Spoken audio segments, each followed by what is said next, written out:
আসসালামু আলাইকুম। পরিশমনিস kitchen and bakes YouTube চ্যানেলে আপনাদের সবাইকে স্বাগতম। আজকে আমি নিয়ে এসেছি ফ্রাইড চিকেন মোমোস।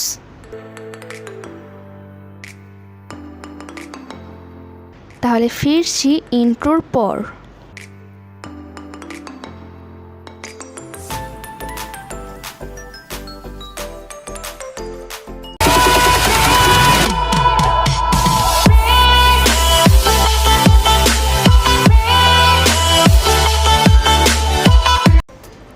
তো প্রথমে আমি একটি বলে 1 কাপ ময়দা নিয়ে নিচ্ছি আর দিয়ে দিচ্ছি স্বাদ মতো লবণ।